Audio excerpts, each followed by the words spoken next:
अहम ब्रह्मास्मि, मैं ही ब्रह्म हूँ। ये सिद्धांत बहुत पहले दिया गया है। पिछली 2 वीडियो जो मैंने डाली जिसमें मैंने बोला कि मनुष्य को इतना लंबा जीवन प्रकृति ने आखिर दिया ही क्यों? और मनुष्य को इतना लंबा जीवन दिया तो वही मनुष्य सत्कर्म भी करता है, वही मनुष्य पाप भी करता है। आखिर ऐसा क्यों? प्रकृति ने ऐसी रचना करी ही क्यों कि मनुष्य ही सत्कर्म करता है, मनुष्य ही पाप भी करता है। जाने अनजाने जीवों की हत्या ही मनुष्य के हाथों ही होती है।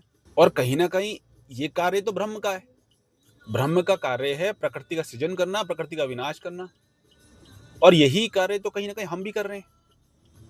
जाने अनजाने मेरे हाथों से, मेरे पैरों से कई जीव मरते हैं, तो ये पाप ही तो है। लेकिन अगर ये पाप है तो प्रकृति मेरे से ये पाप क्यों करवाती है? प्रकृति ने मेरे को ये रेस्पॉन्सिबिलिटी क्यों दी है? प्रकृति ने इस पाप कर्म को करने के लिए खुद ये रोल क्यों नहीं निभाया? तो कहीं ना कहीं ये जो कॉन्सेप्ट है ये इसको प्रूव करता है कि हाँ, अहम ब्रह्मास्मि जो सिद्धांत है वो सच है।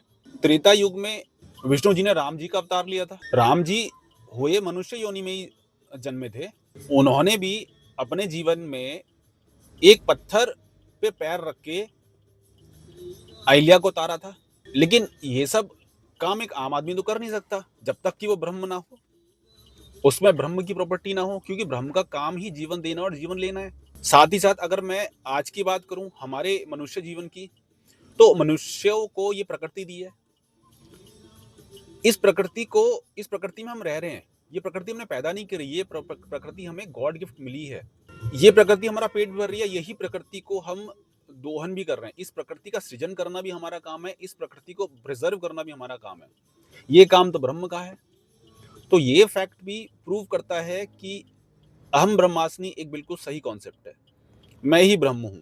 तो अगर मैं ही ब्रह्म हूं, लेकिन फिर भी एक क्वेश्चन वहीं खड़ा रह जाता है कि मनुष्य को इतना लंबा जीवन क्यों दिया? मनुष्य को क्यों कीड़े मकोड़ों की तरह, जीव जंतुओं की तरह छोटा छोटा जीवन काल क्यों नहीं दिया?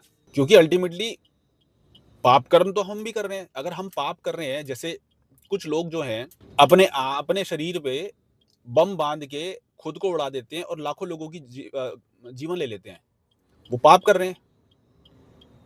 कुछ लोग ऐसे भी हैं जो हवाई जहाज को बिल्डिंग में ठोक देते हैं, लाखों लोगों की जान चली जाती है, तो पाप तो वो भी कर रहे हैं। तो अल्टीमेटली मनुष्य योनि में आने के बावजूद भी अगर वो ऐसा पाप कर रहे हैं, तो अगला जीवन उनका क्या होगा? मनुष्य योनि तो नहीं होगा। खैर, ये प्रकृति का काम है डिसाइड करना क्या होगा। लेकिन फिर पॉइंट, डाउट मेरा वहीं आ जाता है कि मनुष्य को इतना लंबा जीवन क्यों दिया?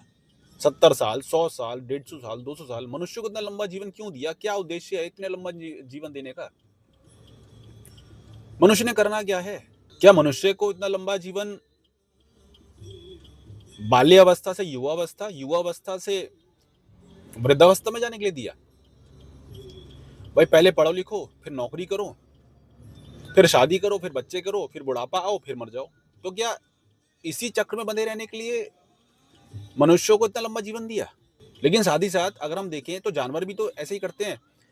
एक कुत्ता जन्म लेता है, वो पपी बनता है, फिर वो भी प्रजनन करता है, बच्चों को पैदा करता है, और फिर एट द एंड उसकी मौत हो जाती है। जब उसका जीवन काल इतना कम हो सकता है, तो हमें इतना लंबा जीवन क्यों दिया? मैं तो ब्रह्म हूं, मेरा काम तो प्रकृति का सृजन और विनाश करना है। तो क्या इतना लंबा जीवन प्रकृति की रेस्पॉन्सिबिलिटी अदा करने के लिए मुझे दिया? क्योंकि अगर ये जीवन काल मुझे 10 साल का मिले, तो शायद मैं प्रकृति का जो कार्य है सृजन और विनाश, उसमें एक्टिव रोल नहीं अदा कर पाऊंगा। आपका क्या कहना है? अपनी राय कमेंट में जरूर बताएं।